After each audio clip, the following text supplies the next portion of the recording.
Read that and wait. And I'm no rock, I'm alive.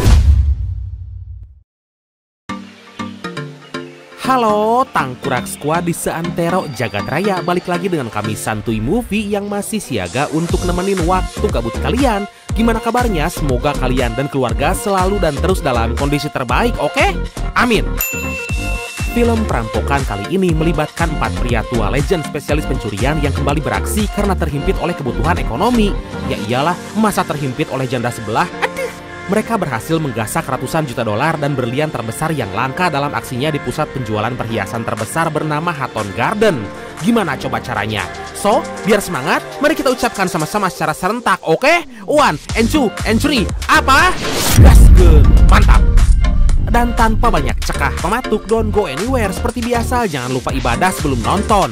Dan mari kita simak alur cerita dari film The Hatton Garden Job.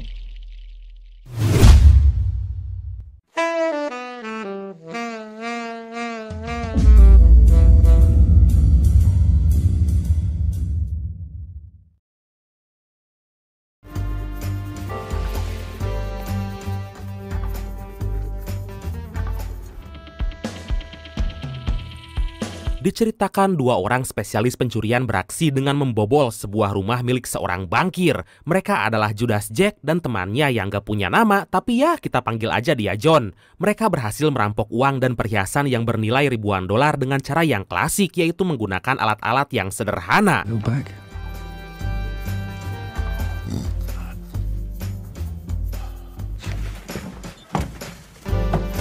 Tapi tentu aja namanya bangkai walaupun disembunyikan pasti akan tercium baunya seperti kedua perampok tadi yang berhasil ditangkap oleh polisi bernama Frank Baskin. Hingga mereka akhirnya dijebloskan ke dalam penjara atas kelakuannya itu selama 5 tahun lamanya.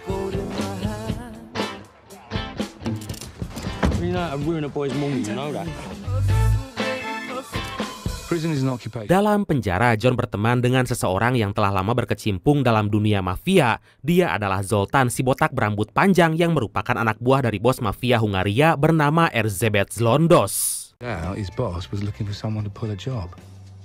He's knee deep in a Hungarian mob. I walked in with just a shirt on my back. Dan karena mengetahui bahwa John adalah spesialis pencurian dengan skill yang super epik, maka Zoltan menawarkannya sebuah pekerjaan, yaitu membobol sebuah brankas di pusat penjualan perhiasan terbesar bernama Hatton Garden, yang diketahui di tempat tersebut tentu aja banyak terdapat juga batu mulia seperti zamrud, ruby, mutiara, dan berlian. My measure of wealth.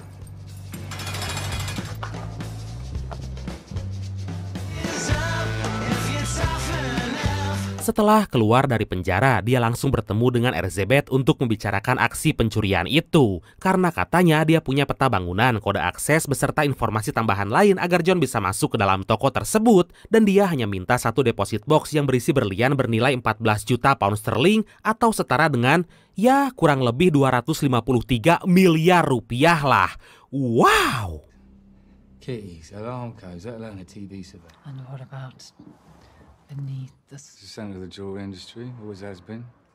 Akhirnya John menyetujui tawaran itu, kemudian menemui teman lamanya yang bernama Danny berniat mengumpulkan personil agar rencananya bisa berjalan dengan baik. Mereka berdua pun membentuk tim yang terdiri dari para veteran pensiunan spesialis pencurian. Mereka adalah Brian, si orang cerdas, Kenny, si driver skill dewa, dan Terry, spesialis pengangkut uang. There's old school, and then there's just... I wouldn't be, it was a pretty short list. The world's changed, Brian. Not a lot left can do. John sengaja merekrut para veteran tersebut karena mereka bisa merampok dengan cara yang klasik agar teknologi masa kini nggak mampu mendeteksi hingga baku tembak nggak akan pernah terjadi. Ya bayangin aja atuh Brad, masa di umurnya yang udah kepala 5 mereka tembak-tembakan sama petugas kepolisian, repot kalau iya mah hal itu terjadi, ya kan? Black. I'm sorry, David boy. No, give me a couple of days. Dari sana mereka pun berkumpul di sebuah gedung untuk bertemu satu sama lain dan menanyakan pada masing-masing apakah mereka sanggup melakukan aksi pembobolan brankas tersebut karena dengan umurnya yang saat ini agak mustahil mencapai kata berhasil. So? What? What happened?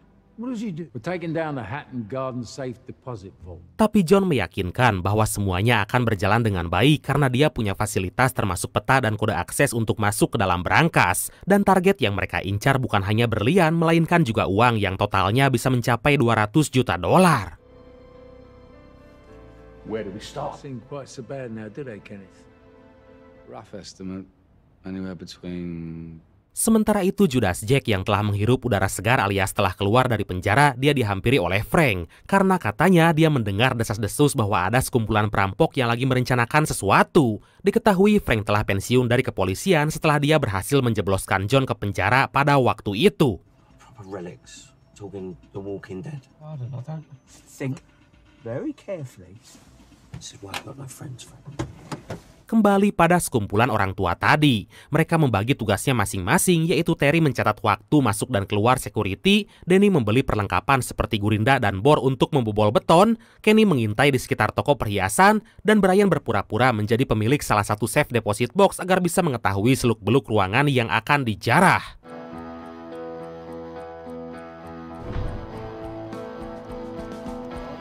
Tasty. Hingga setelah mendapat semua informasi yang dibutuhkan, Brian mengambil keputusan untuk membobol toko itu pada hari Jumat yang bertepatan dengan hari Paskah, karena diketahui bahwa di hari itu seluruh tempat akan tutup selama liburan akhir pekan, dan menurut prediksinya waktu itulah yang dirasa paling aman dan longgar untuk melakukan aksi pembobolan. Place will be closed down over the holiday weekend. You got one in mind? Setelah seharian merencanakan aksinya, mereka pun pergi ke sebuah bar untuk sekedar minum-minum. Di sana Kenny bertanya pada Danny kenapa dia mau melakukan semua ini karena sangat berbahaya bagi mereka yang telah berumur. Dari sana Danny pun menjawab bahwa perampokan ini adalah yang terakhir agar dia bisa hidup dengan tenang dan berkecukupan. I'm doing this because I want to be remembered. Well, you lot look like you enjoyed yourself.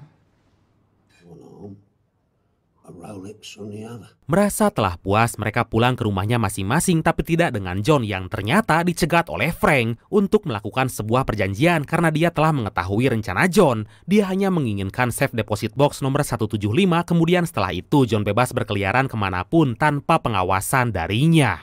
Men like Frank Baskin always have an angle. I ain't your friend. You're gonna shock me to your mates.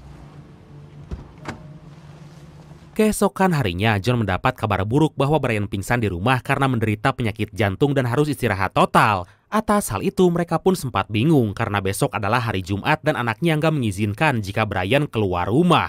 This changes nothing. The job's tomorrow.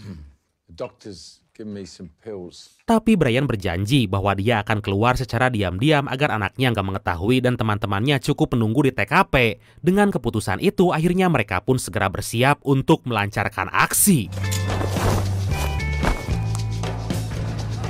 Slow down a bit, Kenny! Akhirnya hari yang ditunggu itu pun tiba. John yang datang paling awal, dia menyemprot kamera pengawas menggunakan pilok berwarna hitam agar aksi mereka nggak bisa direkam. Dia juga telah membobol pintu masuk belakang toko perhiasan itu agar orang-orang nggak mencurigai. How was that? Good clean one? Mereka pun berhasil masuk ke dalam toko dan John segera mematikan alarm yang ada di sana dengan kode yang telah diberikan. Hingga semua personil segera mengambil tugasnya masing-masing agar menghemat waktu. Walaupun pada kenyataannya mereka punya waktu yang sangat longgar sampai hari Minggu.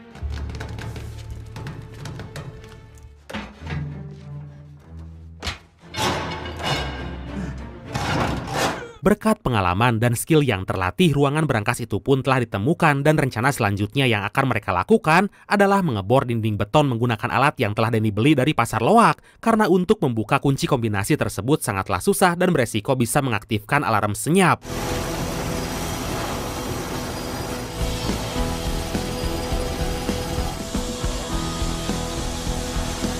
Jam demi jam mereka lalui mengebor dinding tebal itu untuk membuat 4 lubang sekaligus agar bisa masuk ke dalam berangkas. Tapi ternyata Terry menyerah karena dalam waktu 90 menit dia hanya bisa mengebor sekitar 1/4 hingga dia pun meminta John untuk mengantarnya ke kamar mandi karena kebelet pipis. All good. You? Saat menunggu di depan toilet, John melihat suatu keanehan, yaitu alarm yang tadi dia matikan ternyata mengaktifkan alarm senyap. Dari sana John segera menghubungi Frank untuk membantu mematikan benda tersebut karena diketahui bahwa dia punya akses dan mengetahui seluk-beluk tentang alarm senyap.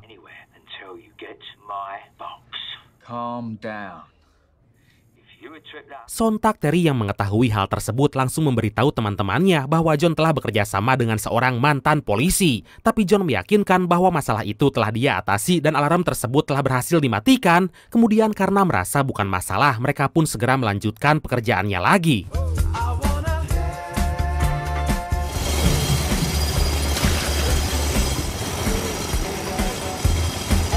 Sementara itu, Kenny yang standby di luar menginformasikan bahwa kondisi jalan dalam keadaan aman selama orang-orang masih di rumahnya masing-masing. Kemudian John yang mengetahui hal tersebut merasa excited dan sangat bersemangat sekali menjebol tembok itu.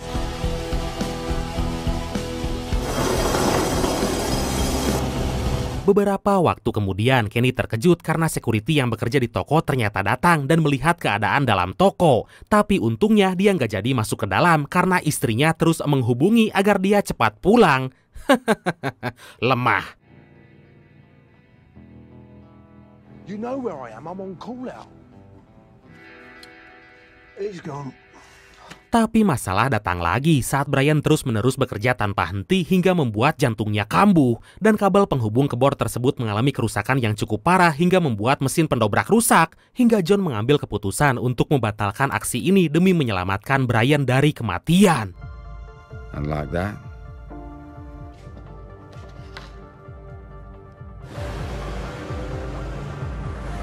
Kini John hanya bisa pasrah sumerah kanu Maha Agung karena rencananya telah berantakan. Tapi ketiga orang tua itu menemuinya dan mengajak John untuk menyelesaikan semua ini tanpa bantuan Brian karena mereka masih punya waktu 1 hari lagi untuk membobol toko itu. Dan melihat semangat dari ketiga orang tua tersebut, akhirnya John setuju dan kembali beraksi.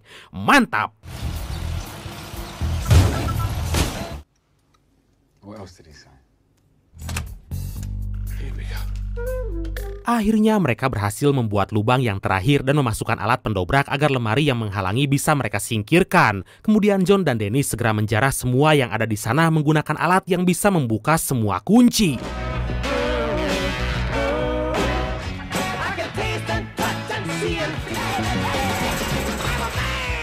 Mereka pun tersenyum dengan lebar saat uang yang begitu banyaknya berhasil digasak tanpa gangguan apapun, termasuk berlian pesanan mafia itu dan kotak penyimpanan nomor 175 milik Frank. Dari sana John segera pergi dan sisa uang juga benda berharga yang ada di toko perhiasan tersebut diserahkan pada Terry dan Danny.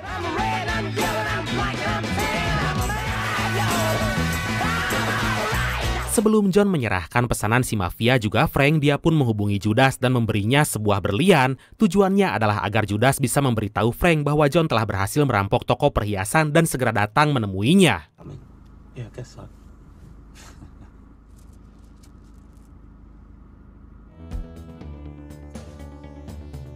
Dan benar aja, Frank datang dengan menodongkan senjata api sambil menyuruh John memasukkan semua uang dan berlian ke dalam tas besar. Dari kejadian itu, John menyimpulkan bahwa Frank telah berkhianat dan ingin membawa semua jarahannya. Tapi tiba-tiba Elizabeth dengan 2 pengawal ternyata datang di waktu yang tepat untuk mengambil berlian pesanannya. Why is he here?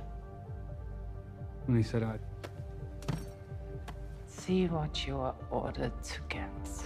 Melihat hal itu, Frank langsung panik dan pasrah karena dia berhadapan langsung dengan bos mafia. Kini posisinya terbalik karena dia diancam akan dibunuh di tempat apabila mengganggu John. Dengan keputusan itu, akhirnya Frank mengalah dan akan menuruti semua keinginannya. Mamam siap Frank. Take the box and go. You make your own luck. Sementara itu, keempat orang tua tadi kini hidup berkecukupan, bersenang-senang setiap hari dan semua orang nggak tahu bahwa mereka adalah pelaku pencurian. Tapi itu hanya berlangsung selama 6 minggu karena Kenny kepergok lagi mengintai toko perhiasan tersebut menggunakan mobil pribadi hingga membuat FBI curiga. Aduh. in his own car instead of the unmarked van. I'll be back. Akhirnya keempat orang tua itu ditangkap karena terbukti telah merampok toko perhiasan terbesar. Semua yang terlibat dengan Brian dan teman-temannya ditangkap dan dijebloskan ke penjara selama 6 tahun. Kecuali si John karena emang dari awal dia nggak memberikan identitas aslinya. Tapi saat John lagi bersama seorang wanita seksoy, secara mengejutkan, tamat. Oke, karena kerongkongan sangat kering dan kantong saya juga sama, maka langsung aja ya. Dan pesan yang bisa kita ambil dari film kali ini adalah mencuri adalah hal yang paling dilarang di semua ajaran agama. Hal itu akan merusak mental juga moral orang yang melakukannya. Bekerjalah dengan sangat rajin karena uang gak akan menghampiri tanpa diperjuangkan. Dan keluarlah dari zona nyaman agar kamu bisa menyongsong masa depan yang lebih cerah. Oke beratku, semangat, jangan lemah. Oke beratku, makasih banyak udah nonton sampai akhir. Seperti biasa, mohon maaf karena masih banyak kekurangan. Semoga kalian dan keluarga sehat selalu. Salam sukses, salam santuy, dan see you next time. Bye-bye. Seperti biasa, apa? Ngopi heula atuh.